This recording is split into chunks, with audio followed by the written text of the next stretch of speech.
Welcome back to the Marketing Ping Pong podcast. My name is Duncan. And my name is Ali. Hi, Ali. Thank you so Hi, much Duncan. for being here. It's just so much fun to do this podcast with you. For those of you that are new here, this is a marketing podcast. Ali and I own businesses in the marketing space, and we started this podcast to really have an outlet for all of the awesome business ideas that we have in our heads that we do not have time to do ourselves. That's what we do. We take a new business every week, we break it down, and we talk about how we would actually run, market, advertise, promote this business, and grow it into the awesome business that we think it could be. So, what we've been doing lately is back and forth. Every week, we switch between a boring business and a fun business. This week, it is my turn to bring a boring business, and I'm super excited because I feel like I got the most boring business. There's a lot of boring businesses out there, but this business kind of encompasses what I think is a boring business. When you're standing in this business, you feel like you're in purgatory. You feel like you are just waiting for the world to end, and it's taking forever. And even when you're talking to the people in this business that are helping you do the thing, to me it feels like I just I want to be anywhere else. Are you ready? And I don't know what this business is, so Oh I'm yeah, yeah. really, really excited. So this is This is going a to be a surprise. surprise Yes. to me. I've been racking it over in my brain. You keep saying like this is the ultimate boring business, and I just can't imagine what it's going to be. I thought lawyers was going to be the ultimate boring business. So I think you're saying that this is even more boring than being a lawyer. Yes. Yep. Even more boring. We did financial advisor. We did lawyer. We got the really boring ones out of the way. This is like really, really boring. All right. All right, I have a guess. You tell me and I'll tell you if I'm right. Hit me. I think it's an accountant. It's in the right. That's in the right space. We're getting close. Okay. Okay. All right. So today, Bookkeeper? nope, nope. No. And this is, you might push back on this one a little bit because we do small local businesses, but I'm going to explain why this could be a small local business. You're close. Finance is the right industry. You got another guess? Investment banker. I don't know. Oh, so it's like you're right. You're so close. We are going to open a bank. A bank. We're going to open a bank. Okay. Are you on board with this idea? I am on board. Okay, awesome. So think about the last time that you were in a bank. Was that a super fun experience for you? No. Okay, cool. So this is super boring, and I've been thinking about how to make banks fun. I think that like really you're dealing with the thing that everybody wants. Everybody wants more money. They want to know how to save more money, make more money, et cetera, et cetera. And I feel like banks are missing a huge opportunity here to do better. Every time I've been in a bank, it has been probably the most boring thing that I have ever done. So, and also there are small local banks, right? There are banks that have branches in maybe a few different towns in South Florida, and nowhere else in the country. So I think we can kind of drill down into like what a small local bank would be, and ways that they can make banking fun. So, what do you think about that? You got any initial thoughts? I am super excited about it because, yes, it is very boring. I think there's a lot of potential there. I think we have a lot of opportunities to break the law in this episode because there are definitely banking regulations and all of those things that we are going to completely ignore as much as possible. And again, we've talked about this before. Like the point of breaking the rules is to open your mind and expand thought out as far as it can go. And then you can reapply those rules and back up to where the rules land. So I'm excited because I have no idea what the rules are. So we're going to trample all over them. I think this is going to be, I already have some ideas. But I think that, I've just even in my mind have scratched the surface of what is possible here. So I'm super excited. I'm super excited about banks. I am too. And like, I really, it made me think about something that I hadn't thought about ever before, which was like, how did I pick the bank that I'm at now? And it was like, okay, so they obviously had some form of marketing, and like, how did I end up at this bank? And even the way that it was smart, right? The way that they got me to use their bank was smart. They came to our high school, and gave you like a free student account or something like that, and $50 in your checking account to start an account as a student. And to me, it's like, you can't get any more like downstream tons of users than that. It was like a great idea. But it was boring, right? They came and they set up a table at our school, probably at lunch, and we're like, "Hey, we're a great bank because we can get you X% on a savings account or whatever." And I vaguely And whatever remember that that. means to a teenager, Yeah, right? it's like, who Yeah. cares, right? And our teachers were encouraging us to do it, and we're like, I don't even have money. Why do I need a bank account? Like, what is this? And I think they even tried to roll it in with like, if you have a bank account at Suncoast, you get a certain amount of money off your school lunch. There was some weird thing where it was involved with the school too, but none of it really made sense, and none of it was fun. So that was kind of why I had this idea. I was thinking, really, what is the most boring business that I interact with on the most regular basis, and this was it. So Okay, so why are banks boring in the first place? What is it about a bank that everybody thinks we need to be super buttoned up and super boring and have like gray waiting rooms and you know be as uninteresting as possible? And I'm sure you talk about money, right? And you're talking about we want people to invest their money with us. We don't want them to think that we're silly and that we're doing silly things with their money. We need them to trust us with their money. But I think that trust, honestly, people get scammed all the time. People trust fairly easily. I don't, as long as a bank is FDIC insured, I think yeah, I'm saying the right thing.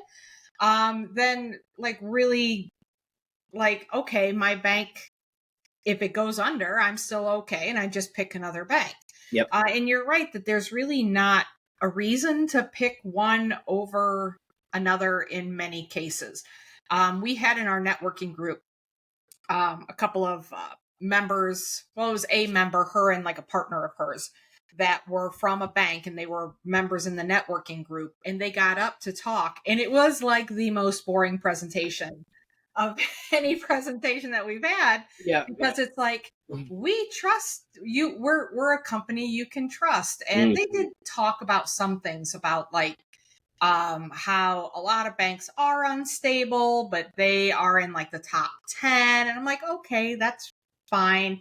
But it really wasn't that interesting. The one thing I thought that was a little bit interesting about them is they do seem to specialize in small business loans. Yeah, So they had a little bit of a niche, and it wasn't just a general blanket like we do. I think they do all banking, but they were really talking about that their bank is known for small business I loans. love that. I have the example of kind of like where I would head with this, and it would be very niche down for small businesses, and it's based on a guy that came to a networking event and gave a presentation that I actually liked. Right, it was still kind of boring because you're talking about business, or you're talking about finance as it pertains to business. So there's a little bit of stuff that you have to lay out for people to understand before you can get to the good stuff.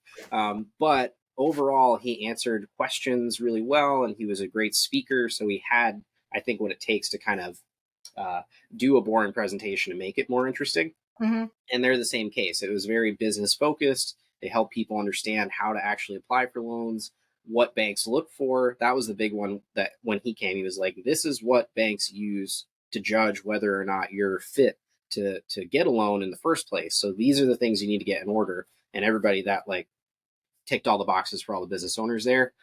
So yeah, that's along the same lines as what I was thinking for sure. Yeah, and I think about the things that have stood out for me in different. We've used quite a few different banks over the years. Um, the very first bank that I used was because my parents had it, Yep. right? And it was a credit union, which I think credit unions definitely have a more of a unique selling proposition, that it's local money staying in the local area. Yep. It's not padding some CEO's pocket. This is for local people. I mean, there is a CEO, but not like some nameless, faceless, out of the area type person. Yep. And it's money staying in the local area. So I think credit unions do pretty well with that.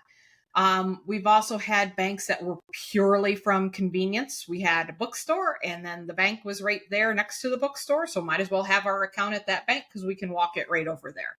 I've also chosen banks based on online convenience. Can I create accounts online that I can use online? Yep. And then ultimately, we The bank we have now has a lot of local locations and it's easy to use online. And there was one guy at the bank that was really, really nice. And, that relationship with him, that I feel that relationship now with the bank and I know his husband. So I'm like, oh, I know so and so. And so when we connected in that way, we kind of had a relationship there from the beginning. So, those are really the only reasons why I chose the banks that I did, not because I'm like, oh, wow, they've got whatever interest rate. I'm Yeah. looking at that now more because I'm like adulting and Yeah. trying to. Trying to get our lives in order. Yeah. I know. It's like maybe I should actually be paying attention to this. Mm. And so we're looking at some online options where the interest rates are high and that sort of thing. But it's really the only reason why I would pick that bank now, because I'm looking for a single factor. I think what I'd like to do with this, there's a lot of ways that you can niche down, and I like the small business angle to niche down.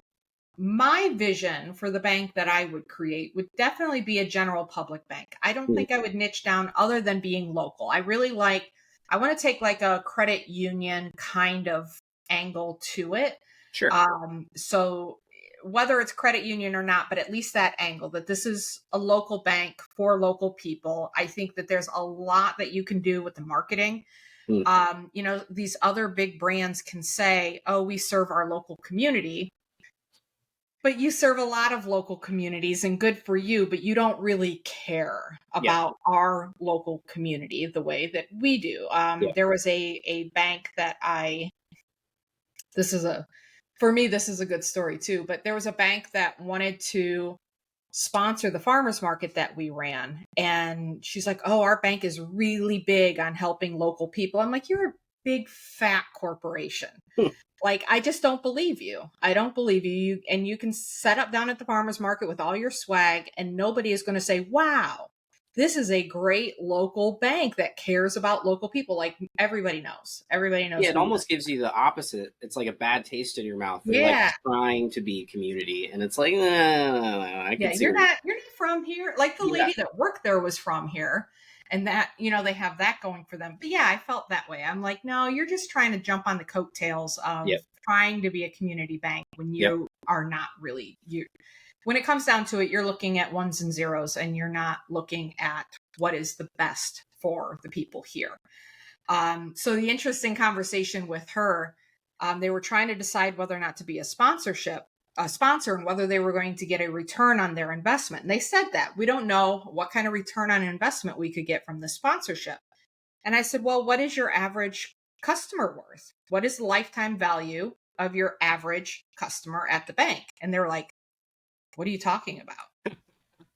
And I'm like, you are a very big nationally known bank. You should know what the lifetime value of your customer is. Wow. And the guy that was facilitating the conversation, he's buddies with this other guy. He goes, Ali, you don't understand. In the banking industry, they don't really, track stuff like that. And I'm like, why? First of all, you're the one who said you want a return on your investment. How on earth could you possibly even know if you're getting a return on your investment if you don't know what your average customer value is? Yep. And he's just staring at me like a deer in the headlights. And I'm like, I can't help you then. Cause like, is it one customer is going to pay for the sponsorship? Is it 5?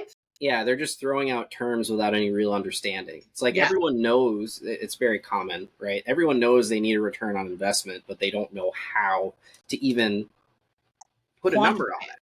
Yeah. They don't know the first thing about how to actually quantify it. Yep. Yeah. So I would like to do a local bank. And this is why I like local business for exactly this reason, because if you are actually local and you care about your community and you become small town famous, is that word I like to throw around. Yep. If you become small town famous, then you are the bank for that community. And we had something like that in my town up north. We had the credit union and then we had a bank that was actually local.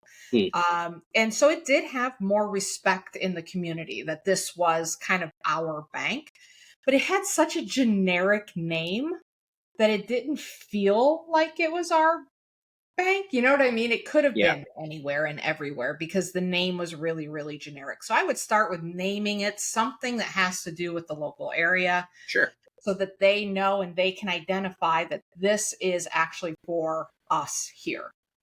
Yeah, I love that idea. I like the small town famous.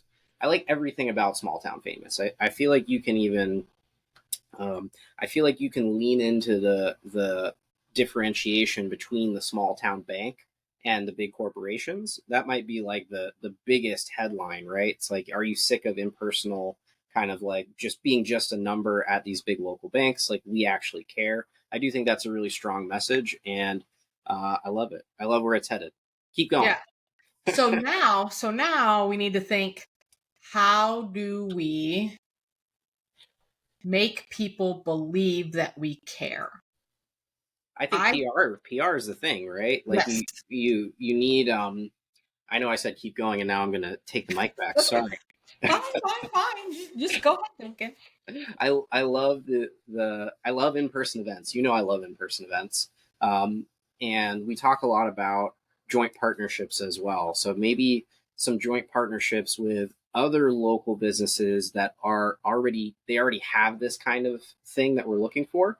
I would probably look into the local market and try and identify other businesses that have this reputation because they're there, right? Most small towns have some sort of like pillar of the community. And if you can ride their coattails a little bit and say, like, look, we are on the same page. I am on the same team as you. This is my message. I'm for this community. Let's get together and do something. So maybe identify who that other pillar, like local pillar of the community is, and create an event. I don't know what kind of event, it'd have to be something maybe at the bank.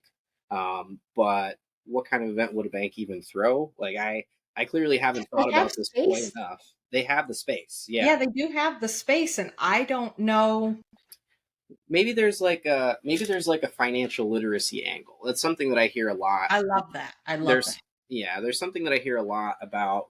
I didn't even learn anything about finances in high school. They didn't teach me anything in the public education system about how to file my taxes, like anything about budgeting, really. I had a class where they were like, yeah, it's good to save this percent of your income just in case and have an emergency fund that's about this much. But it was never like, if you're making this much money, here's how you split this up. Here's how you actually afford your bills. They didn't really give you anything solid to latch onto. So maybe a financial literacy event in underprivileged community in combination with the other pillar of this community as well. So that's probably the first thing that I would do. Big community I event.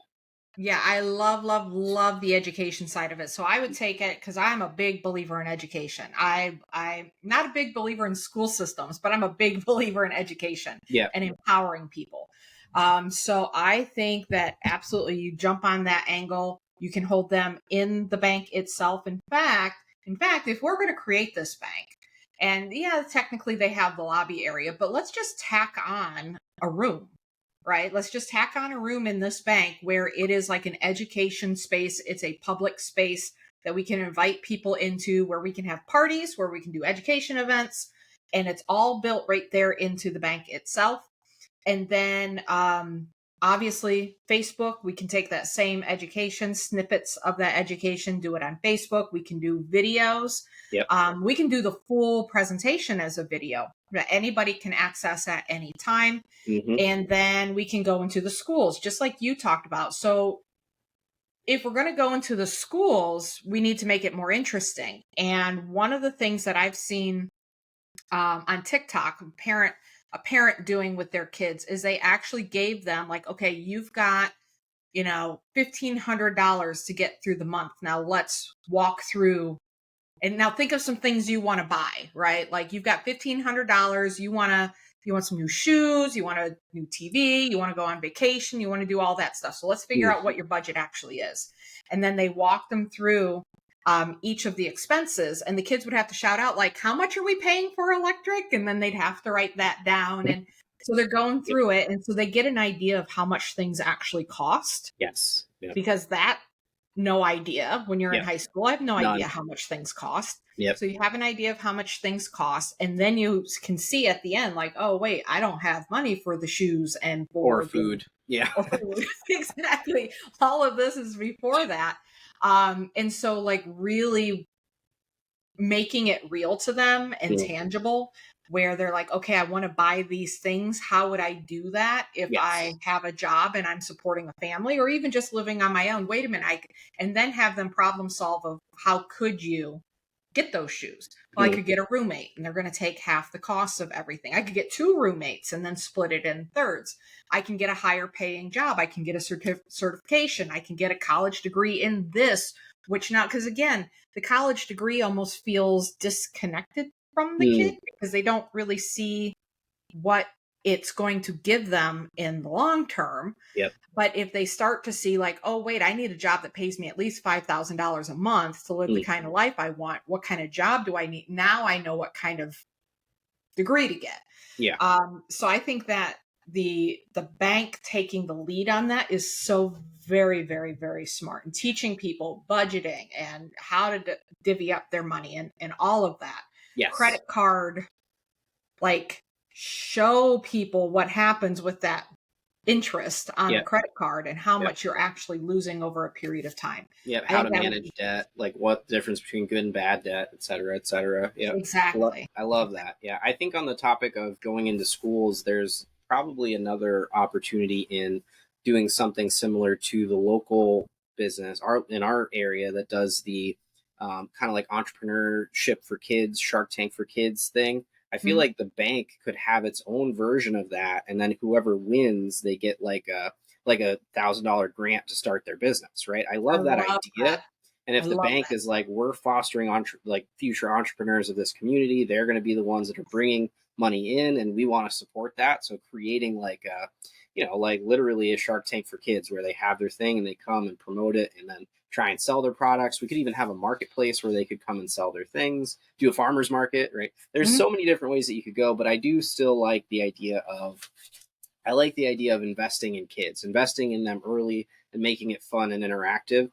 And it would have resonated for me. Like if there was something like that, I already had a business in high school. I didn't know it was a business. I was just trying to figure it out.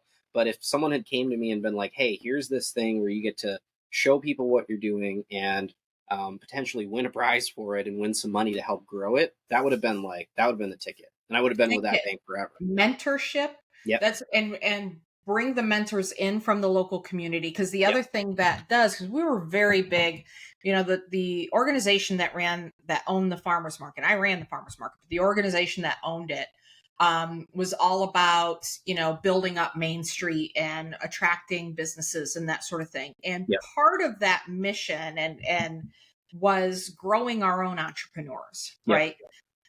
Investing in people from the local area that will stay and invest and grow a brewery or a winery, or we had a lot of like wineries in the area, or some sort of retail business or some sort of service business, being able to invest in the people locally so they don't feel like they have to go out and leave the town to get a good job or to make decent money, that they can actually get that here at home in our town. So I love the Shark Tank for kids. I think that is fantastic. Really investing in the kids, giving them an education along with it. Like I said, I like the empowerment and the education part of it. And then the grants are fantastic. My view of the marketing budget for this bank is like 95% donations of some kind. Yep. Put money into people's pockets. Yep. If you want to get their attention, stop paying the local newspaper and the local news and doing like super boring commercials that nobody cares about. Yep. I would rather take that money and do some sort of contest, competition, whatever, and invest it directly back into your community versus paying. Other than like some things, I would do some Facebook ads and things Sure. like that. And there may be times where you have to do a local ad for an event to get people to come to an event. But Mm. I like Shark Tank for adults too. Yeah. Like Mhm. there's no reason why you can't go out searching for the adults that have these business ideas that don't know how to get them up off the ground. Yep. And it's such a better way. I think maybe less Shark Tank, more like Apprentice. I don't know if you watched Apprentice at the time, but I Gordon Ramsay, I sent you those videos, those Gordon Ramsay videos. Mm. Basically, he's going to invest in one business, but it's a competition, and he basically fire somebody every single week. Sure. So I like, maybe not the firing, but there's a series of competitions within it where you see who's actually stepping up and doing it. Mm. Who is showing that they have the chops for this? Who is crumbling under the pressure? Yep. And I think that's a better way to pick somebody to even give a loan to than 100%. just have them write stuff out on paper. I know people who can write really great stuff out on paper and have zero practical application of that information. Or they can pay somebody, right? Like you can pay somebody Yeah. to make your business plan that's a professional at making business plans and writing proposals. And it has, again, nothing to do with you. You just paid somebody that knows. So, yeah, I agree. Vetting people through it's twofold, right? It's marketing, it's PR, but it also vets people before you give the money. Like that's Yep. like really what the biggest problem that banks have is like, who do we trust to give money to loan money to? But that's how banks make money. They loan it out, but you got to figure out who the people are that are qualified and are going to turn that into more money. And I think that this is a great way to do it. It's a great way. Exactly. And I would try to also work on finding local businesses for sale Mm-hmm. and talking to those owners and saying, all right, we're going to go out and find some applicants for this business. Oh, And man, that's then I'm great. going to be the one to handle the loan for that. But we're going to find somebody local that can take over this business. And that's a good match for that. And you could have a competition for that. Like, hey, this business is up for grabs. We're looking for the perfect person to take it over. And That we're going to have this competition. that in and of itself, we need to do another podcast or at least talk for like another 3 hours after this podcast about that, because that's a business idea in and of itself. Being like a private equity firm, but not actually handling the deals, being like a recruiter or a headhunter for local banks. That's a good idea. But another show, another podcast. I love that idea. And I think that really like keep it local, right? It's like taking the shop local thing and Yep. making it like bank local, right? Bank local. I love that. Yep. Yeah, that's the slogan, right? Yep. Bank local. Yep. Mm-hmm. Yeah, and the other thing I would do then is with those marketing dollars, I would be best friends with every nonprofit in town. Sure. Every nonprofit there is out there. They have kind of like a division that's just philanthropy, like a lot of banks have that. But Yep. I want that to be marketing money too, Yep. because we're going to not just give the money to this nonprofit. We're going to find a way to leverage that into the trust in us. So if you have a nonprofit, let's say you have a dog rescue, right? And they have a big event coming up and you're advertising to your list, because we got people that have accounts. We have email addresses. We have ability to communicate.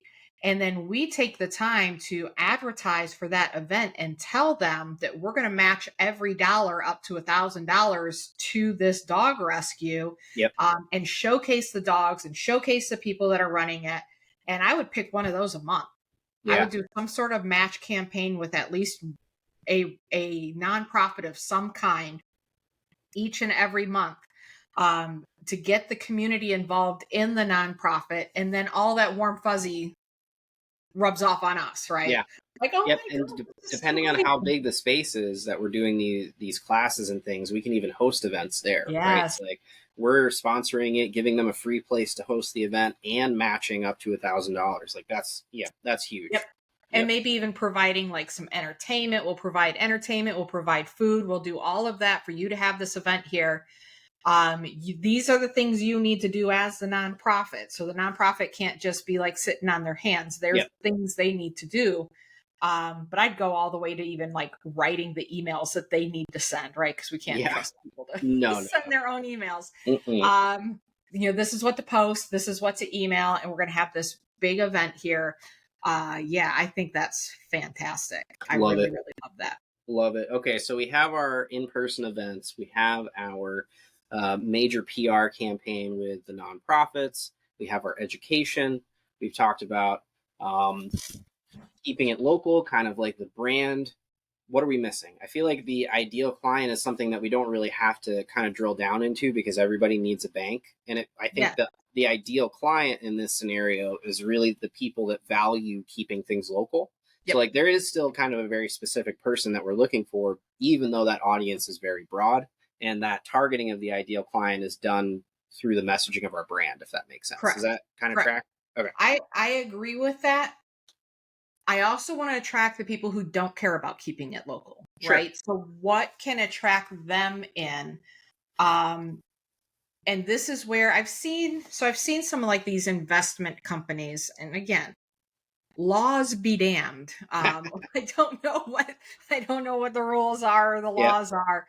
But I've seen some of these online investment companies will do things like um, they'll give away 1,000 once a month. They pick a winner, and that person gets $1,000 worth of money added to their investment account. Sure. They're just straight up jackpotting people. Yeah. Right. So like, just like you just got $1,000 because you're one of our customers, and we randomly went through and picked one customer and gave them $1,000. So I mean, I like stuff like that are just straight up giveaways, reasons for people to like pop up and say, wait a minute, they're doing what? I Yep. want the person who's like, I don't care about local. I don't care. I want the person that says, I don't care. Yep. I want them to sit up and go, wait a minute, they're doing what? Because the truth Sure. is, the vast majority of people don't care. Yep. Most people are not like, oh, shop local. Yeah, Like it's like a we hear it nice all the sentiment, time. but most people don't really care. So Right. this has happened to me twice now. I don't know if you've seen this tactic yet. I've gotten a PayPal transfer for 1 cent. And in the memo line of it, it says, hey, you own a marketing agency. Like, we want to talk to you because we blah, blah, blah, blah, blah. And it's this company that they probably provide white label services for agencies. And it's the first time it happened, I was like, weird, probably a scam. The Mm-hmm. second time it happened, I was like, okay, why have they given me 2 cents? The 2 cents is in there. Let me check this out. And it's like a legitimate company. They provide white label services to companies like mine. They do lead generation for marketing agencies, all that stuff. And it's like, to me, all you're trying to do all we're trying to do is really like cut through the noise with a lot of our marketing campaigns. It's like, how do you stand out and be different and cut through the noise? Because people see whatever it is, 2,500 advertisements a day, probably more than that. But how do you cut through that and get somebody's attention? And that got my attention. So what if us as a bank, how many people are in Southwest Florida? I don't know. A million, I don't know, 1.5 million. I don't know. Well, I think in the two counties, like if we're looking at Lee County, I think like Lee County has like 250, and Oh, Collier, is that's it like more than nothing. that? Yeah. I want to say maybe 500,000 people Okay. in the two county area. Great. So as a bank, since we own this bank now, I feel like it's going to be pretty easy for us to get loans because we're a bank, right? I feel like that's that whole market. What if we sent everybody $1? I know that that's a lot of money, and Mm-hmm. I don't actually want to send everybody $1. Tell me if this is a dumb idea, Allie. I feel like I'm out on a limb here, and you're going to saw this limb off. I want to send everybody $1 in Southwest Florida to their PayPal or Cash App or Venmo, and it says, "Hey, we are the local bank, and we're investing in you. So you come invest your money with us, and we will take care of you." Is that a dumb idea? I don't think it's a dumb idea. I Okay, think that we make it more tangible though, because that's easy to miss. sure. What if we sent You think if you got $1 right now deposited into your Cash App, you would ignore it? I don't ever look at my Cash App. I probably What? wouldn't notice it. Oh, okay. Maybe it's if I got $1 from somebody, I'd be like, who is this person and why are they giving me money? I'd be like, I oh, think so how do we get the Cash App information for everybody in Southwest Florida? that's a good question. I feel like it would be a little bit easier. It would be a little bit easier to do all business owners. So they have like databases that you can scrape with business Sure. owners or specific niches, their PayPal accounts or whatever. I feel like it would be a little bit tougher for everybody. So maybe you just like mail everybody $1. What if we do direct mail? That's what I'm going to say. I'm going to take your Cash App dollar and I'm going to elevate it to a mailed dollar. I'll take your Um, dollar and raise you $1. and raise you $1. And maybe it would even be worth doing it for $5 or $10 if you can prove that this is as profitable as what it could be. Yeah, But you it's the test old it. classic dollar letter. I mean, this is a Gary Halbert dollar letter where he attaches $1 to the sales letter, and he says, "This is your first dollar. I want to." How does he say it? Something like, "This is. I want you to frame this dollar because this is the first dollar you've made being in association with me. Mm. And I'm going to help you make so many tens of thousands, millions of dollars more. But this is the first dollar, and it's a real dollar. Yeah. Yeah. The trick would be having people not throw it away. So we'd have to find a way like that. It's maybe like a little window that looks like a dollar through there. Yeah. They open it up. How many times are we tricked by that nonsense? But we open it, or a check for $1. Mm-hmm. That's it. We do a check for $1. Okay. You Maybe, get a I don't check know, from a the dollar bank. bill better. Maybe you just staple it to a potato. You can mail a potato. We can mail a potato. That is correct. All right. And if you do this in small chunks, so we don't have to mail all of Southwest Florida in one mailing. No, And you want to that's test it. Yeah. right. And maybe a higher dollar amount will be worth it. And we tell them, bring this $5 in, open up an account, and we will drop another $50 into your account for you. Yeah, you could even do this at in-person events, right? It's like, hey, we're the bank. Here's a $10 bill. There's some way, shape, or form that you could roll that into like your in-person events as well, because you see the banks at all the community fairs, and they go to all those things. So, and it's always the same thing. Money, give free samples. Yes, exactly. Yeah, it's always really boring. They have pens. They have all the same stuff. Pens, stress balls, wristbands, whatever. It's like, give people money. I agree with you. That's like our whole marketing. Our whole marketing plan is give people money. Yep. Yes. Yep. Give the people the money. And okay, so you just mentioned pen. So let's send them a pen in an envelope. Everybody wants to open the envelope with the pen in it, but then the dollar is in there too. Yeah, it's in the clip of the pen. Yeah. And we say, like, bring this dollar into our bank and deposit this dollar, and we will match you, and bring the special coupon or whatever that proves that they're a new customer. They got the dollar through the mail. Yep. I mean, we care. I don't even know if we care, but like it always is good to have them jump through a couple of hoops so they feel like, okay, it's like following a treasure map. First, you have to do this, and then you have to do that.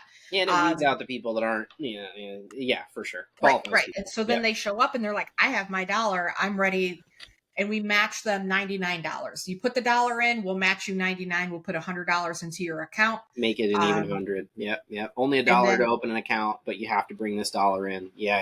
Love that. You have to bring this dollar in to open the account. We've tracked the serial number or something like that. Yeah.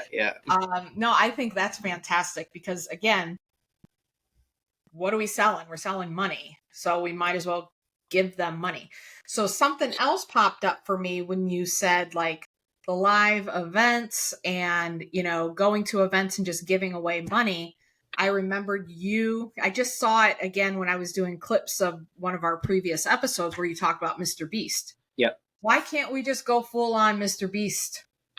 Why can't we just be the bank that gives away the money? Yeah. I feel like there's definitely opportunity there. Like, last person to take their hand off the briefcase full of money wins the briefcase full of money. There's a lot of really like viral content ideas that you can just take and adapt to your business. I do like that.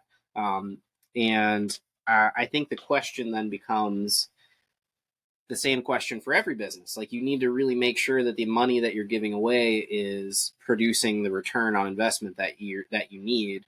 And I have no idea what a customer lifetime value is for somebody at a bank, but say you gave away a briefcase, full of $1,000. How many people would come to an event where I would go to that event. I would go there to try and win $1,000. Probably not now, but before I had any money, I would probably go do that event when I needed $1,000. And I feel like the legality of that is pretty.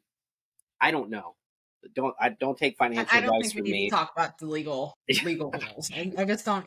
I don't think they apply to this discussion at all. I really think that most of that comes in on like how you message it, like how you say things. I think that's where that comes in. But it could come in with a partnership, right? Maybe we need to do a partnership with so and so in order to Mr. be able Beast. to do that. And we need Mr. Beast. Invite Mr. Beast to the bank. And we'll provide the money and he'll give it away. And I feel like he's done a couple of those where it's like, whatever. I don't know if it was a bank. It may have been a bank, though, where it was like he was just giving people money. Like, they would come in to do whatever and he would just like hand them cash. I think that's a thing that he did.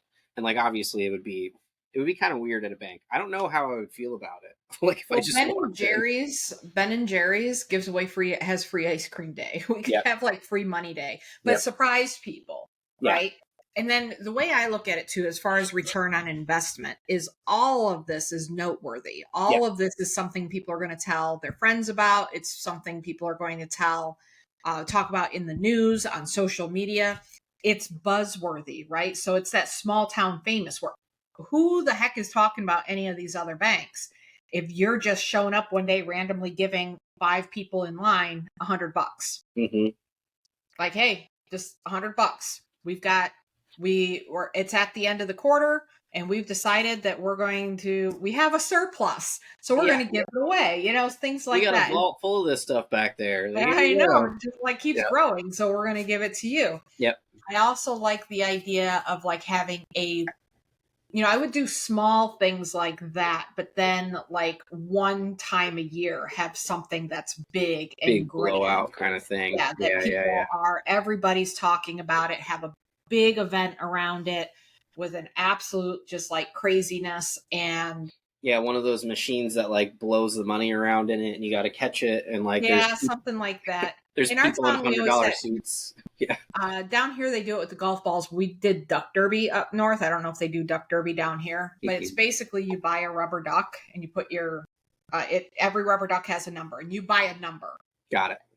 And then they dump all these rubber ducks. We have really big water park, and there was one of those buckets that dumps the water. So they put all the rubber ducks in the bucket and it dumps it down the chute, and the ducks are all racing to the bottom of the waterfall. Yep. And then one duck crosses the line before all the other ducks. That duck is the winner, and that person is the winner. And that's like so fun.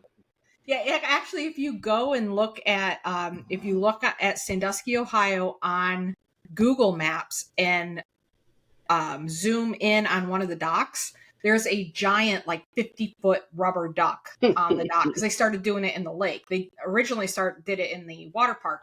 Now they do it on the lake, and it has to like make it so far, and the duck that gets wherever is the one that wins. Nice. Down here they do it with like the helicopter dropping the golf balls. Got it. Yep. Nita YMCA did one of those, and then whichever ones land in the hole, those are the ones that win. So like some sort of big event, they would sell ducks for months. There were months people were buying ducks because you could win a free car. Wow. Yeah. You get a car with your duck. And it was a local car dealership that always donated the car and was attached to that free car every year, giving away the car. Great idea. Until they got cheap and they were like, no, you get a free lease to a car. Oh, jeez. Nobody wants a lease. Cheaping out. Yeah. Do that nonsense. No, I love that idea. I think that taking small kind of like promotional event marketing ideas and scaling them for local businesses is a good nugget, right? There are a lot of businesses that do smaller promotions. And it's like, why not take it to the extreme, right? Like there's no reason other than maybe you can't afford to do it full scale like that. We can afford to do it. They've got vaults full of the stuff. Exactly. Yeah. So I like that idea, right? So I'm always in my head. I'm in the frame of mind of like scaling the business and how do we make this a national thing. But I really like that. I think that's important there to think about just the idea and scaling the idea, the marketing idea within the business to its extreme. Add a little bit of showmanship. I love that. Yeah, bring in celebrities. Yep. Mm-hmm. Have special events or a special, I don't know, the most famous band in the area is the band that's playing at the event. And, your most famous celebrities are there and they're doing goofy things. They're doing fun and goofy things that they're not just shaking hands and kissing babies, but they're like actually interacting in some fun, different way. I always like that with like the county fairs and stuff where the mayor sits on the dunk tank and they throw the ball. Yeah. I think that's really good for a community to see and be involved with. So having it just be fantastic. And then, just make it as big as possible so that the news organizations cannot help but to show up.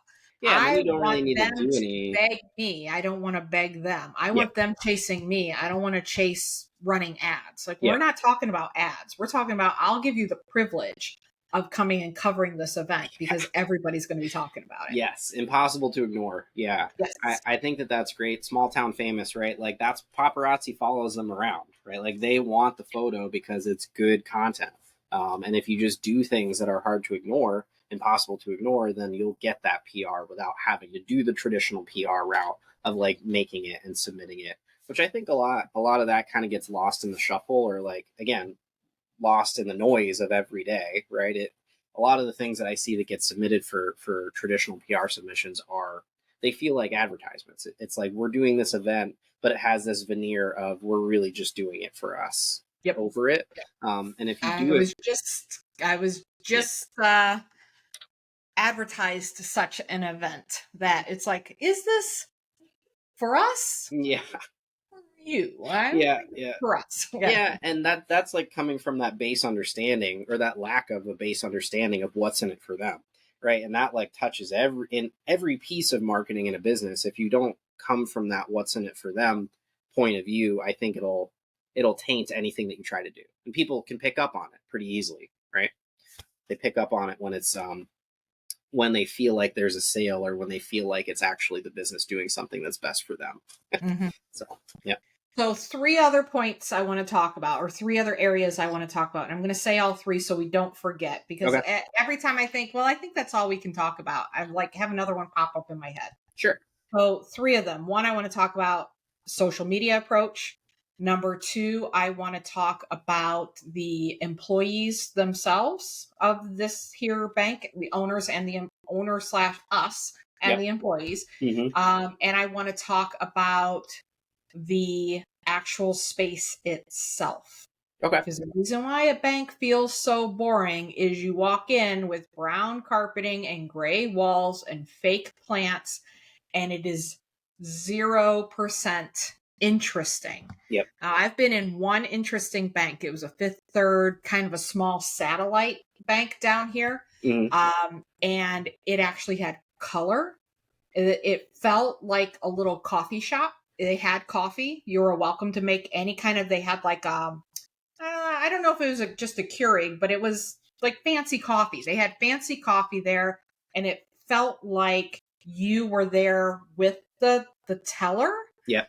They would kind of come out and talk to you and like, hey, what is it that you want? And you're almost like sitting at a table like a cafe. Yep. And it was very nice and casual. And I remember walking back out to the car and saying, that's the coolest bank I've ever walked into. Like Mm. that actually felt like they wanted me there. Yep. And Yep. I almost felt a little bit weird, like, well, I don't want to like take your I don't coffee. want We're to like, no, impose. this Yeah. is for you. We did this for you. Welcome, Yep. welcome. Come on in. Yep. And I'm like, oh my gosh, this place is crazy. It's crazy how little effort there needs to be in order to stand out in a niche like that, right? Like most banks don't do anything like that. Sometimes there's not even enough chairs for people to sit and wait for the tellers to be available. So Yep. there's people standing and waiting. It's like basic customer experience stuff can help make you next level in people's eyes Yes. for sure.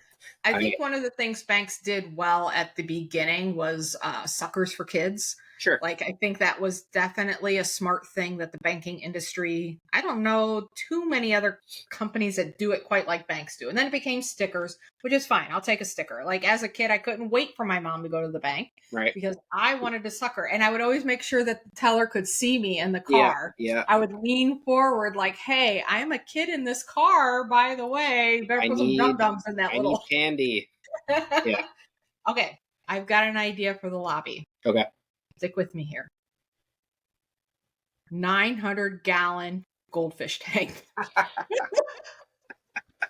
We can go bigger. You know I'm in. I am 100% in for any fish tank in any business that we do. That fish tank, I think, is just bottom of the barrel. I mean, like, Yeah, yeah. if you're That's gonna that's go, minimal. You need something yes, for them to look at other than like the TV with no volume on it or whatever that some banks do. I'm like, what is happening in here right now? Like it feels like a doctor's office. Like I don't want to be here. exactly. Don't want to be in a doctor's office either. And so goldfish are beautiful, and Beautiful. Yeah. and you don't have too many fish in the tank, and we have a really boring business that doesn't have a whole lot of like anchor points to it where you can really grab anything. So Hmm. what if we have names for the goldfish Hmm. on little placards around the tank? And that becomes part of the story of the bank, is like, how is Benny doing today Yep. with he had a little bit of float issues here the other day, but He was we swimming sideways when we came in last week. Yeah. I know, but we brought the fish doctor out, like just be able to have some stories to tell, Yeah. that when people walk in, just like we talked about with the pet store episode, Hmm. that people would come into the pet store and say, "Where's Stumpy? Where's Vinny? Where's Ponder? Yep.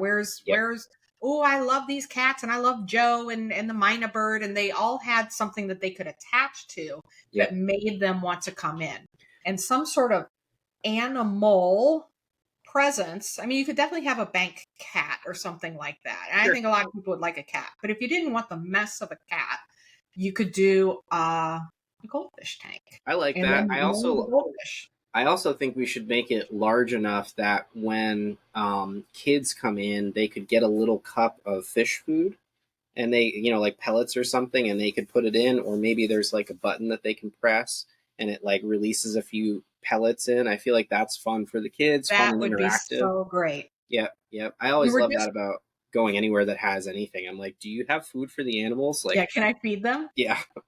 I was just watching Unwrapped. Have you ever watched that show? It's like a Food Network show that shows like how bubble gum is made and the history of different candies and foods, and a lot of sweet stuff. It generally tends to be sweet stuff. And they talked about the guy who invented the gumball machines that have like the little racetrack Yep, at the bottom, yep.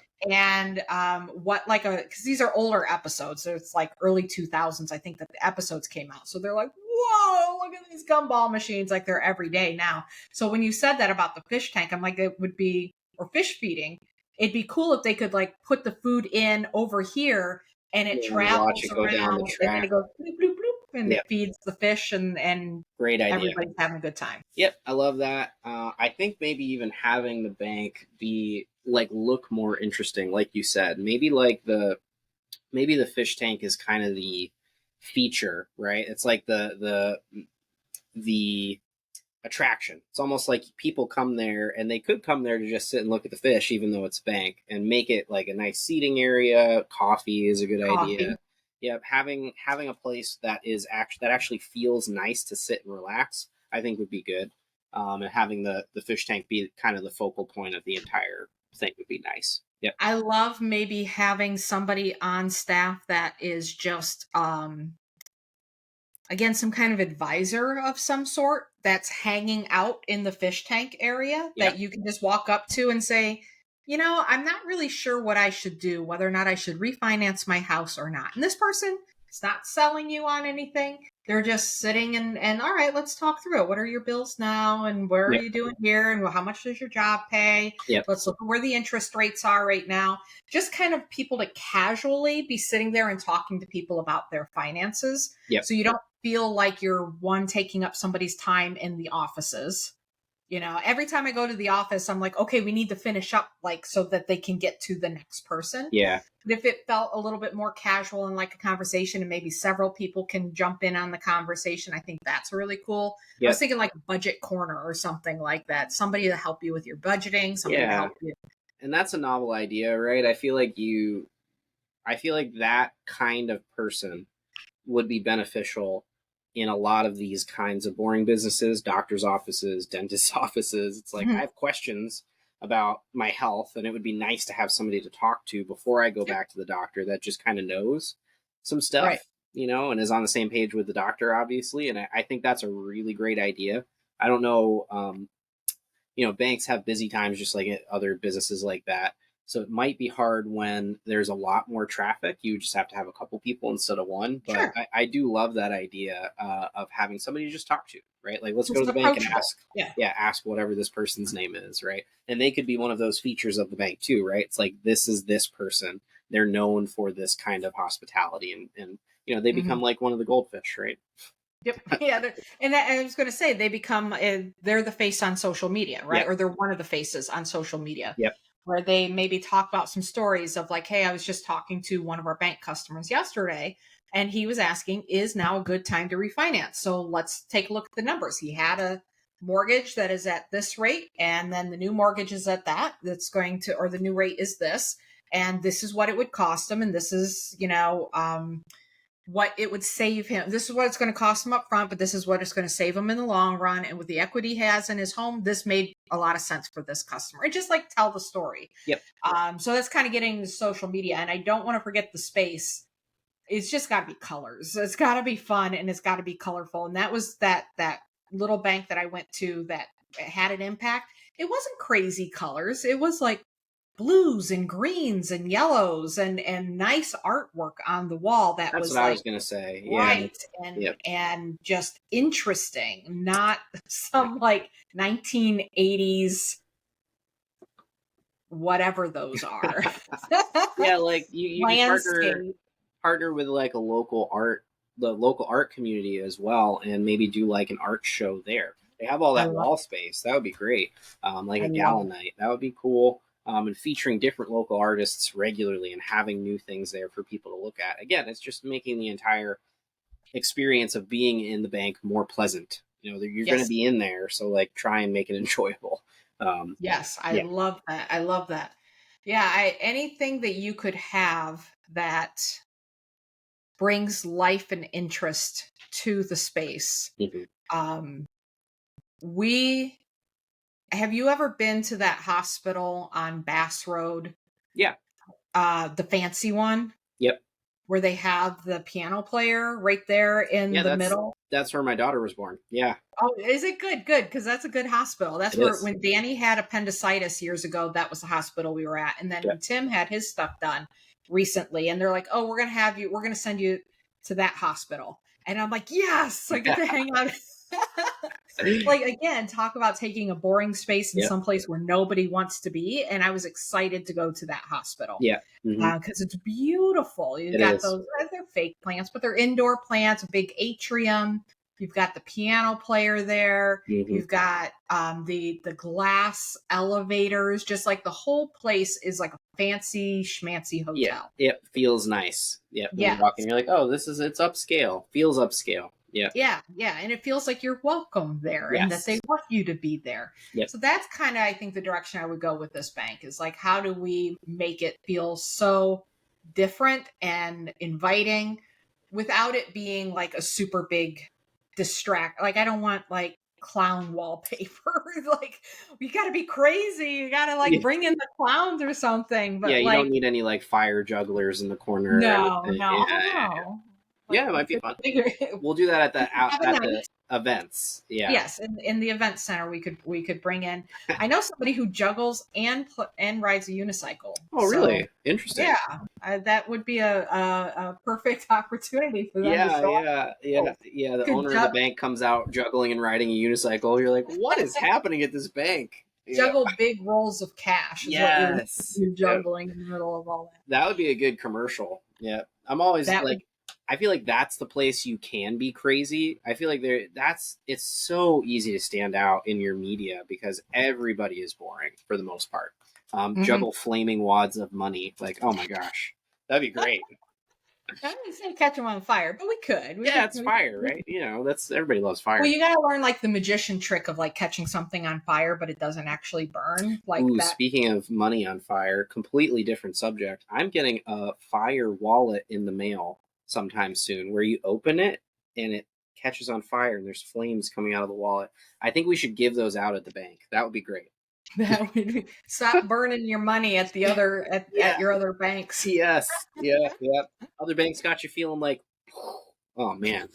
Exactly. Anyway, I love that. You can always take it and bring it full circle back to marketing. Yes, always. So all right. So the space, inviting, fish. Everybody knows the fish. Yep. People can feed the fish. Kids can feed the fish. Yep. And that even makes me think of like, we used to go to this country store and they had a giant rocking horse that you could ride. And I'd get so excited to go to country store to get on this giant wooden rocking horse. Mm-hmm. Had like a little leather saddle and whatever, but it was just the right side for like older kids could sit Yep. on it too. Yep. But like the kids wanting to go to the bank. Mm-hmm. I want to go to the bank because it's really cool. And then if we know who the kids are and we get them in some kind of early savings account, then we can start following up with them like, hey, let's create your first savings account. Let's create your first checking account. You're getting your first job. Little Johnny's getting his first job. Yep. Come on in. We're going to walk you through exactly how to deposit your money. Like, how do you fill out a freaking deposit slip? I still don't really know. Yeah. I go up there, I give them my number, and I'm like, you fill it out. I don't know quite what I'm supposed to be doing. Yeah. Here. Isn't this your job? Like, fill out the slip. Yeah. Well, the credit union we were at was really easy. All you needed was to say deposit it, and I think put your we had like a bank card. Yeah. Put your bank card, the money in, and just say deposit. Yep.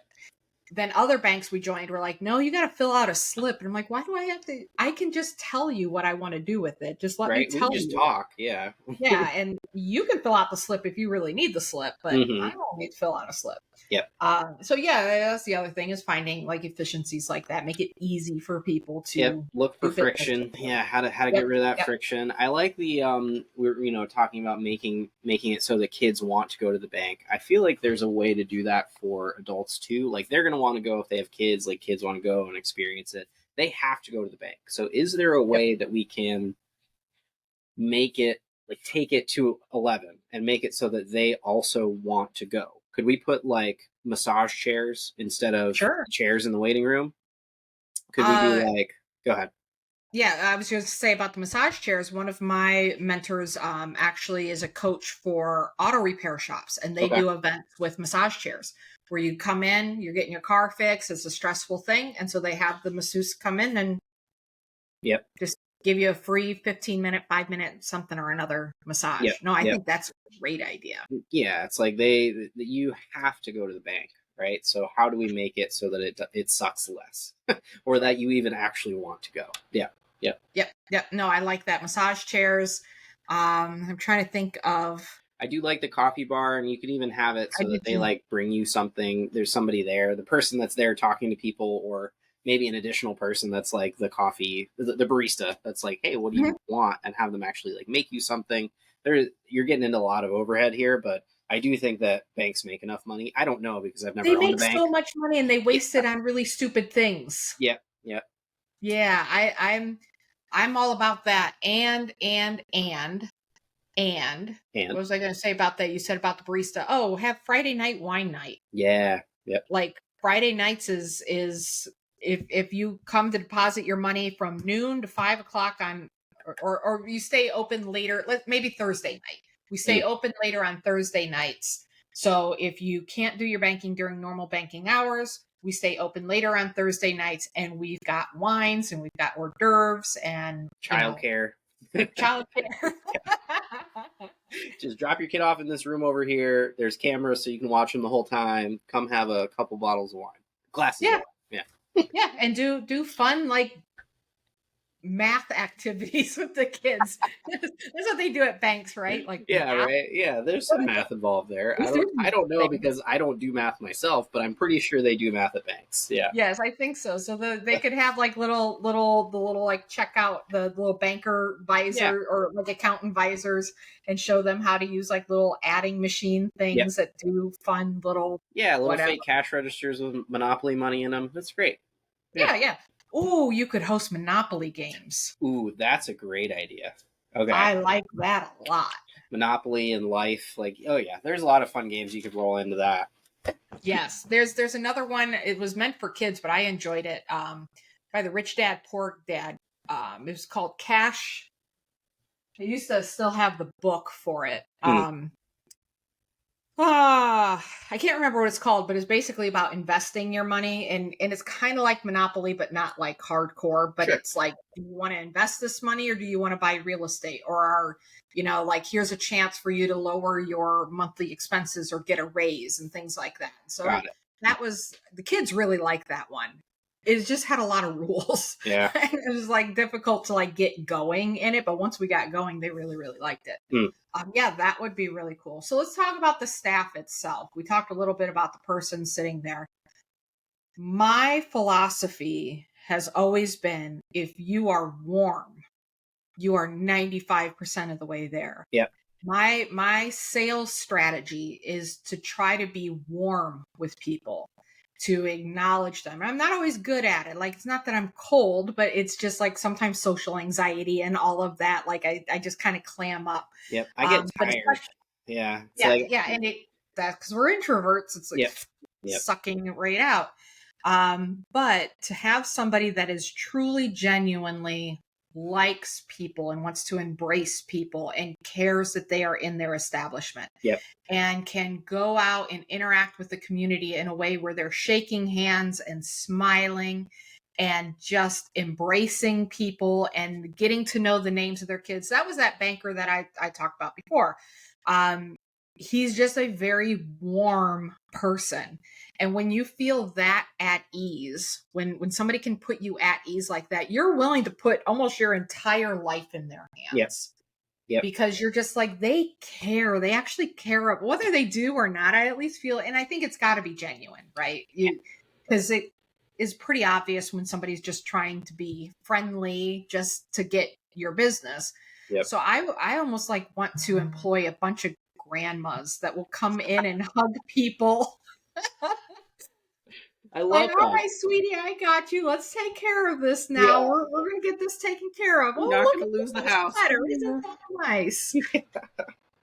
I love that idea. I think that you really hit the nail on the head. It's like the same. It's the same in a lot of these things that we talk about. It doesn't take a lot. You just got to be warm. You have to be genuine, and people respond to that. If whether that's like giving us their money because we're a bank, or them buying a product or service from you, it's like the same. It's trust. How do you build that trust? And in person, I agree with you. The best way is to be warm, inviting, genuine, honest. People love that. They crave it because a lot of time you don't deal with that. That's not like it's almost like a It's dying rare. art. Yeah, yeah. It's a Yeah. dying art. That's why like you got to get the grandmas. It's like that's Yep. their They know how to do generation. it. Yeah, Yep. exactly. No, I totally get that. And that's what I look for in people that I want to work with. It's like I enjoy being around them because they are all those things. I think everybody gets that. And if you take that realization and apply it to your business and look for those people to hire, that would Mhm. complete that whole process, right? They come in, the place is inviting, there's a fish tank, the kids can feed the fish, there's somebody that brought you coffee and is willing to talk to you about Oh, your we got to have finances, cookies. Somebody's cookies. got to come out with Yeah, warm plate of cookies on a cookies. platter. Yes, and then if you get up to the teller and they're a jerk, it's like doesn't matter how many cookies you got. You're never going back there. It's like you have to complete that process and it's like, wow, this is amazing. Incredible, awesome, great, fantastic. And this person's really nice and they care about me. That seals Yep. the deal, and like you have raving fans just from one visit to your bank. So yeah. And that's where the tellers themselves can be the personalities, right? Yeah. That's where you always want to go in because Jeannie's there. Yeah. I want Jeannie to be my teller. I love it when I talk to Jeannie because Jeannie is always, really warm and asks me about my kids and that sort of thing. Yeah. I love the idea of there's been times where I've been at a restaurant or in a checkout line or somewhere and somebody just is that, right? Yeah. Like, oh my gosh, look at you. Look at the kids. Aren't they so cute? So what can I do for you, honey? I'm like, Yeah. I want to hire you Yes. because Yep. you just immediately made me feel at ease and welcome and like I matter as a person. So Yep. that's who I want at this bank. Somebody that's just going to put people at ease. And I don't know that that's trainable. I mean, I'm sure it Yeah. is to an extent, but it's always going to come off as a little disingenuous. It's like when you call customer service and they're like, "Oh, I would love to help you with that today." And I'm Yeah. like, "No, you wouldn't. Yeah. You don't care. You were told to tell me that." Yeah, it's like the person actually has to care, right? That's the only way. It's like if they don't actually care about the people, I don't know if it's going to come across as genuine, right? Like there's people that are good enough at faking it to fake it, but like you said, I don't think it's trainable. You have to find either somebody that actually cares or somebody that's good enough at faking it that everybody thinks that they care. like those people definitely exist too. But yeah, I don't know if it's trainable. I think that might even be the hardest part about this kind of whole plan is finding those people. How do you attract those people? And I do think that's a marketing question too, right? Like that's what businesses, larger corporations are trying to do when they're trying to build a good culture, right? A good company culture. This is the kind of people that we want to attract to work with us. This is like the mentality of the company on the inside. So this informs how we hire and how the people that we hire treat people, right? So I do think it's possible to kind of attract those people, and it has to do with more like your internal marketing efforts as opposed to your Sure. external. Yeah. And having that clear culture, number one, I would have the employees that you have already be the biggest recruiters for the new employees that you're going to bring in, because Yep. they're going to want to work with them. If they want to be pleasant and have a great time at work all day and care about people, then they don't want to work next to somebody who's complaining and can't wait till lunch hour and got to go on their smoke break and all of that stuff Yep. where it's just always complaining and ready to get out of there. So training your own staff and saying, hey, if you know somebody, you know what this job entails, you know what we're trying to do, that we really care about people. If you know somebody that actually cares about people, send them our way. Yep. And then I think you can do that too by paying better than everybody else. I think absolutely. yeah, pay better than everybody else and pay them like a referral bonus for when somebody stays there. When they refer somebody and they stay for 90 days, give them like $1,000 for this new great person that's working out or whatever, building out some sort of bonus there for that is a good idea. And doing content internally as well. I think like having a group chat where people are encouraged to talk with one another outside of work and like have things that you do um, for the people, maybe like Mhm. help with some professional development, train them to move up within the business and do things like free headshots for everybody that works there, Yep. things that really like invest in them, right? We're talking about investing in kids at the school with the Shark Tank thing. It's like you need to invest in your people as much as you invest in them because like they are this kind of business. Like they're I I almost view that as marketing money too. yeah. If you pay your employees more, you invest in them, Hmm. you give them the education, the support, and the fun Yeah. that they want. They're going to help you attract more people. Hmm. So you're going to get known, right, as the bank that everybody loves to work at. Yep. Everybody loves working there. Nobody wants to leave. Everybody's super protective of their job, Yep. and super protective of the culture itself. Yep. And that is marketing all by itself to their Yeah. friends and family, and even to the stories that they are able to tell through our social media Yep. efforts. Yeah, I've seen a graphic. I'll send it to you. I'll probably remake it and put it in our group as well. It's a sales funnel at the top, and then it reverses and goes out. And all of the lower, you have your sale, and then you have your internal marketing efforts as well. You have like, training videos, all the kind of normal stuff, and then you have internal kind of company culture videos where you interview people who talk about what it's like to work there. And there's a lot of stuff that you can do internally to that's internal marketing. That's exactly what we're Yep. talking about. It is all marketing as well. So yeah, It's how do you get them to stay? How do you get your customers to stay and refer? yeah, Right. And then how do you even get your own staff to stay and and refer? refer. Yep, Yeah. yep, yep. Yep. You want your employees and your staff to be super fans of the business as well. Yeah, Yep.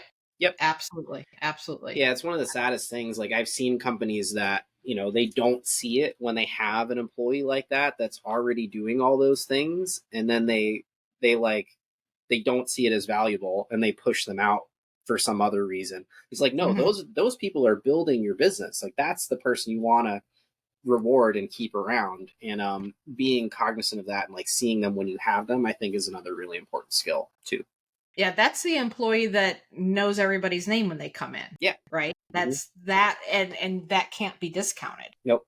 Mm-mm. Or yeah, Totally. and the employee that like walks over to people when they're out not at work and they see that they work in a similar industry that's not competing and they're like, hey, I do this, here's my card. It's like you can't that's like normally the job of a salesperson, right? And like if you're not paying them as a salesperson, they're doing that. It's like do anything that you can to keep them at your business because they are so valuable Yep. that like it can't be understated. Totally agree. All right. So what about social media? Oh We've man, talked some about social media. What kind of social media. content? What kind of content? I think that the route that you would expect a bank to take on social is a lot of the financial education. And I don't think that that's wrong, but I think that you would be better served doing something kind of like personalities, kind of talking about the stories of the people that work there, tapping into a little bit more of the humanness of it because it's local people, talking about stories about people that bank with you, if that's a possibility, like talking about how all these PR things that you're doing as well, like talking about those on social, Mhm. saying like, here's this partnership, do a story on the nonprofit that you've partnered with. And I feel like having the people in your business that are in charge of creating content, whether you have people on staff or like a company that does that, focus on the things that you're doing and have them create content about like the human things that you're doing, not like the banking things that you're doing. Because, Right. Yeah. people don't want, that's like the, sugar versus broccoli thing, right? Like you want to give people the things that they want that are fun and more interesting. Obviously they Yeah. need some of the other stuff too, but really the Right. the fun stuff is what I think I would lean into. Well, I think a lot of the banks focus on the education, but they make it so freaking boring. So Like you can boring. take, yeah, you can find a couple of TikTok accounts that give financial advice and just copy what they're doing. Yep. Like, did you know that most teenagers are leaving school having no financial literacy whatsoever? Here's the top 5 things your teenager must know before they graduate high school Yep. in order to have a secure future. Number one, they need a Roth IRA. Yep. Number two, they need a whatever it is. I am not giving financial Me advice. neither. Mm-mm. Even though we own a bank, this is not We own financial a advice. bank, but we Yeah. don't know what any of this has to do with Yeah. anything. Yeah. But yeah, you can do the education part of it um better. We can have the goldfish teaching stuff. Ah, So like we got to tell the human stories, but we also have to tell the goldfish stories. yes. Yeah. Human Like stories. I feel like you're making the goldfish into, you're giving them human attributes, right? What's yes. anthropomorphization? It's like you're Yeah, turning them into they're people. totally going to be anthropomorphized. Yes. So Yeah. those are human stories too, even though they're fish. Like those are human True. stories. All right, I'll Yeah. give you that Yeah. one. But yeah, Benny the Black Moor says, start a Roth IRA today and ask Ginny at the front desk to get you started. Yeah. Yeah. Just finding ways to make it so much more fun, and that's what I want to talk about with social media is dropping all of the professional jargon. I feel like Wendy's does it well. Hmm. Having just the right kind of social media person that hits the right tone without crossing lines Yep.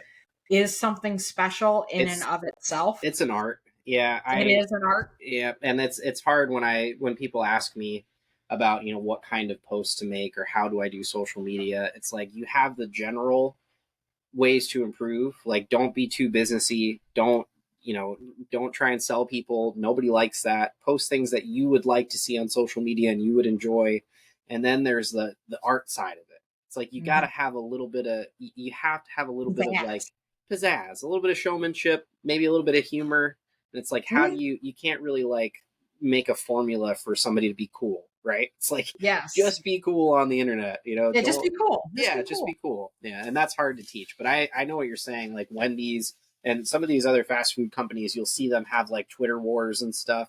It's like Mhm. okay, they kind of get how the internet works. They get how that kind of banter is, and you'll see them do that. And some of the comments on the post, it's like, ooh, that was like almost too far, but they know how to like toe the line and make it Yes. funny. Yeah. Yeah. Yep. Yeah, and I think with one of the things I was thinking about the other day is that the people who keep asking like the technical questions about social media are Hmm. the people that just don't get it. They think that it's a technical question with a technical answer. Yep. Like, what time of day do I post? And, I just had this conversation with somebody the other day, and he was like, what about somebody who knows exactly what to say on social media, but they don't know the hashtags and they don't know the links and all that? And I'm like, well, good. They don't need the hashtags. They don't need the links. Yep. They just need to use their voice. Like they can do that better than because he was saying a social media manager may still be needed, Mm. right?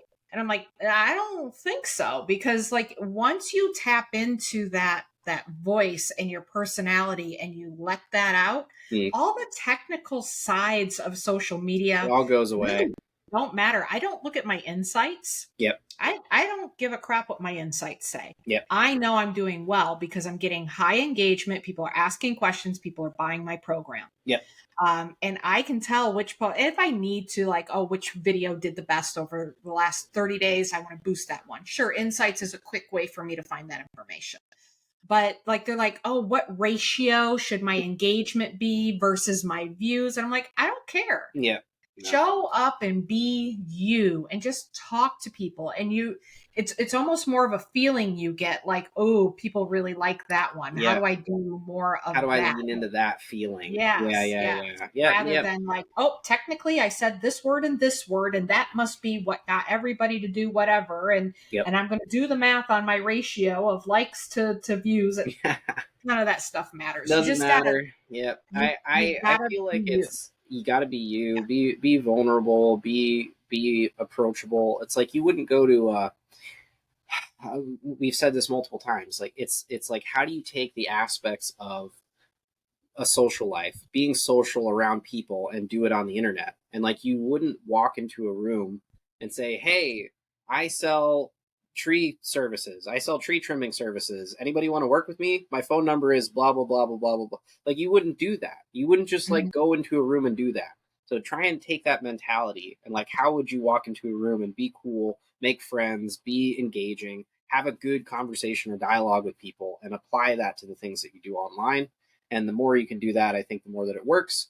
And you have to also be open to like seeing what works and leaning into it. Mhm. It's like, a lot of people will do a lot of stuff I've seen, and like they'll get some traction on a post and it'll start to work, but they won't really have the wherewithal to say like, this is why it worked, or they won't Right. even stop to think about it. They'll just keep going and be like, yeah, volume is the key, and they'll just Right. keep posting every single day, which is good. But you also have to take that time to step back and like, why did this one work? Can I turn it into like a thing that I do regularly, or expand upon it and really leverage that kind of post more? So, Exactly. What did people connect with yes. in that? Like, you laid a gem in the middle of a whole bunch of crap, Yeah. and you've got to pay attention to the gem, Yeah. and be like, all right, why did that work, and how can I do more things that are like that? And Yes. it doesn't mean, I want to be really careful here, because you mentioned about the broccoli and sugar. Yep. Sometimes there are posts that are purely informative, and if you go high engagement all the time, you can either burn yourself out or burn your followers out. Yep. So there is a mix here, right? If you're answering a frequently asked question, you're going to get less engagement on that, but the people who read it are going to be, oh, okay, now I know. It was information that they needed. Yep. So I wonder, with a bank though, how does the bank have a voice? Is it the voice of their social media manager? How do you feel about, because I've never really kind of come across this before. I've never really approached this before. How do you feel about multiple social media or multiple people in the space that post and kind of sign off as themselves? I've seen that done sometimes.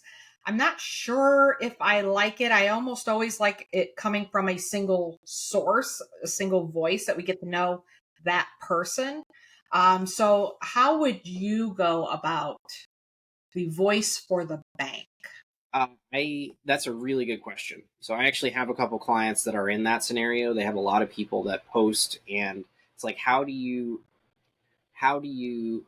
control the quality? Because we're talking about some things that are harder to understand. They're kind of like deeper psychological things that not everybody can get on the first try or the first few tries. So how do you maintain a level of quality while still having everybody post and be involved? I think it's hard. I agree. I think maybe having a person that really understands, create content of everyone else, and put it together in a way that applies these principles, I think would be the best way to do it. If you're going to really do it, I would try and identify somebody that really understands it. And I think it's as simple as taking a look at their social media and seeing if they're active and making posts that their friends and family enjoy. I know that doesn't always qualify, right? Because that's your friends and family, and you're going to get natural engagement there just because they're your friends and family. But there is a clear difference between people that just kind of share things on social and people that are posting and getting like hundreds of likes and comments Mhm. on their personal page. They've clearly tapped into something a little bit deeper and kind of know how to do it, at least for themselves. And you can recruit like that as well, right? A lot of people check social media when they go to hire somebody. They go there to just kind of see what kind of person they are.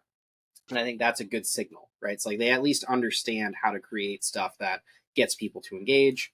I would first look there, and then I would try and identify that kind of person who could create content, and that's their whole job. It's like try and figure out how to create Yeah, content yeah, yeah. and make it this kind of content that actually works. I think we would need to hire somebody that's like us, Yep. that so we don't have to do it. Yes. That gets the social media and can just generally be the idea generator and follow througher of these different events. Kind of like almost like a community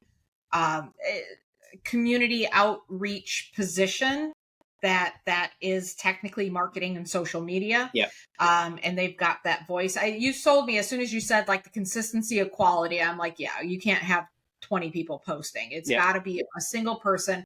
And I will also add, it's much more interesting when you tell a story about somebody else than if you Yep. tell your own story. Correct. So talking about how much Ginny loves Mr. Benny, the Blackmore goldfish, Yeah. and that they're best buds and they talk to each other every morning. It's more interesting to tell that as a story than I love Mr. Benny, the Blackmore Yep. goldfish, and Yeah. Nobody we cares talk what you every love. morning. Yeah. Nobody cares Yeah, about you. exactly.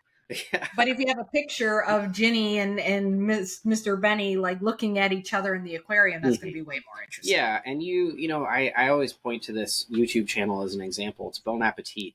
Like they have everybody involved in the production has their own unique voice, right? And that kind of built out over time. But like the person behind the camera, they'll like talk about him. They'll talk to him like, "Oh, how do you blah blah blah," and he'll like shake the camera like this, like no or yes. And it's like Hmm. you get to know that guy too.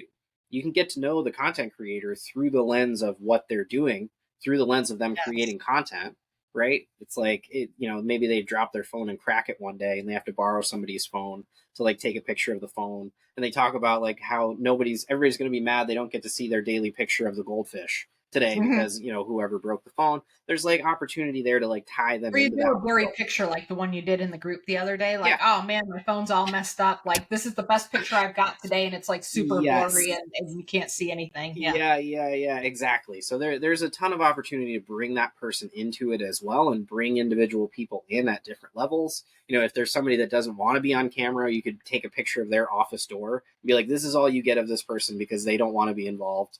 Ha Yeah, ha, yeah, yeah. funny. Right? Like there's so many opportunities there, but it has to come from that one person. Like you have to give them the reins and say, like, we want you to do this. You feel free to come up with lots of ideas and throw a lot of stuff against the wall to see what sticks.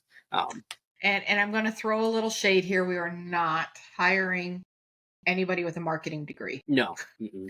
Because Yeah, they will not know how to do that. So yeah, that will that it's will be unfortunate. antithetical to everything they've learned Yeah, in college. yeah, and Yes. I look, it's so hard. I've met so many people that have marketing degrees, and they all say the same thing. It's like, where did you learn all this stuff? They didn't teach me any of it in school, and I'm like, well, what did they teach you? Like, what did you learn? Can you apply any of it to what you're doing now in your marketing job? And the answer is almost always no. No. Yep. We're learning everything all over from scratch. Everything's completely different than they explained, and it's frustrating to me, right? Like these are whatever. I could rant about that forever. No, I could too. But We had I do think that the thing to look for is talent and skill that translates to the thing that you want them to yep, do, right? So like I yep. just hired an editor, a video editor, and like he was at an art thing. He was a counselor at a kids art camp. I was like, oh, cool. Just an interesting guy in high school. He was talking to me about what he did. I was like, oh, I own a video production company, and we got to talking. And I looked at his YouTube channel, and it's just phenomenal. It's like I didn't hire him because he went to a school and got a degree in Mhm. film production. I met him. I enjoyed talking to him. He had that thing that I like. He just seemed like an interesting person, warm, inviting, would be fun to work with. And I checked his work, and I said, this work is phenomenal. right? If you see somebody posting on social media and they're making posts that you enjoy, that you think people would like just in general, it's like, hey, do that, but for us. Do this Yeah, same thing that you're doing over here for the bank. and you already know that they're not afraid to post. Yep. Mm-hmm. I think that's a huge part that people overlook, that just because you have a marketing degree or have any experience in that doesn't mean that you're comfortable with posting and that you're comfortable with creating content like that, Yep. and that you're not going to get stuck in your head and make boring stuff because you just don't have any creativity Yep. to think outside of that box of what you think is supposed to be advertising on Yep. social And that's media. really it. It's like, get out of the box. Like the box it's fake. It doesn't exist. Like Exactly. don't even pay attention to the box. Just do the thing that you're already doing, but here. And like I'll Yep. give you the leeway to do that. Right. Yep. So yeah. Love Anyway, hired that editor. He's fantastic. So go hire high school kids. That's my lesson for this it. podcast. Find And really encourage them talented not to go kids. to college. Yeah, exactly. Don't go to school. You know, if his parents are listening, definitely go to school. You know, you should get a degree for sure. But For sure. if it's Yeah. just him, don't do it. Come work for me full time. I think we pretty much covered everything that I think a bank needs, right? So I think we demolished this challenge. I think we should open a bank. This is I how I think end every episode. I'm like, we should start this business. Let's get rid of all this other. Let's close this podcast down and just start this company.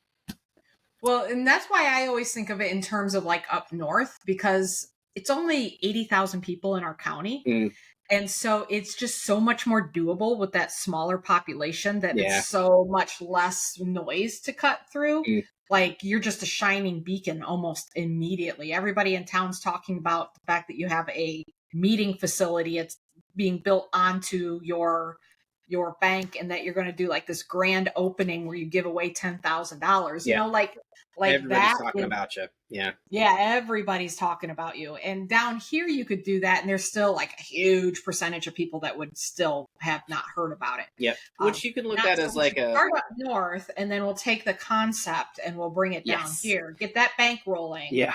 And then we'll take the concept and come down here and make some good money down here. You could look at that as in two ways, right? It's like larger market, so larger potential outcome from the Sure. business, and also more competition, but more competition that are doing it the wrong way.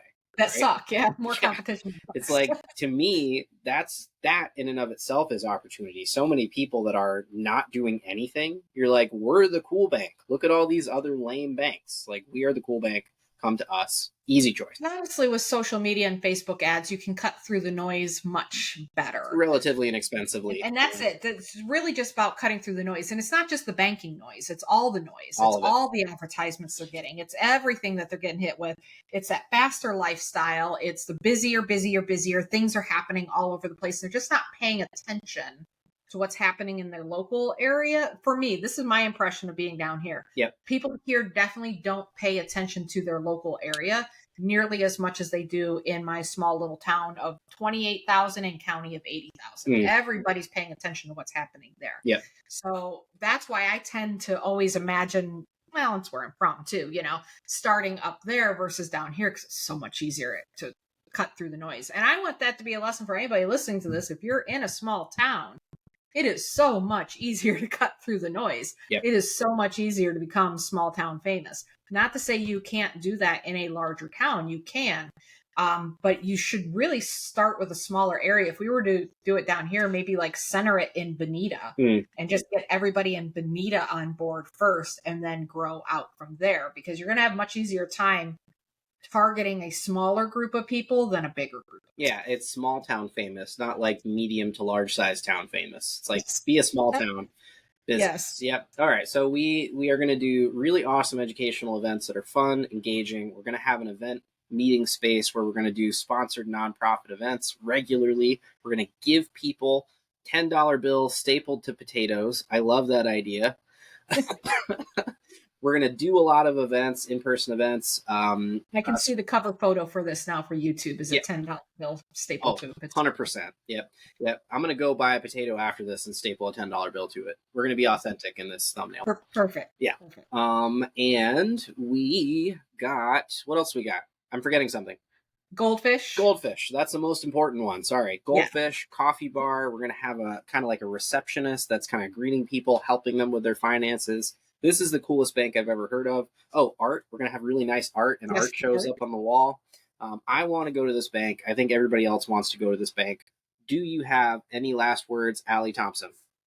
I do not. I thought this was a fabulous challenge. I had not thought about it at all. So I love, love, love that you came up with this, because I'm glad. I think it's fun when it's something I've like literally never thought of before. Yeah, it was the same thing for Because me. when I had no idea. I was like, what's the I don't know if I was standing in a bank when it happened, but I had been at the bank that day or the previous day, and I was like, what, try and think of a business that I've interacted with in the past week that literally made me tired.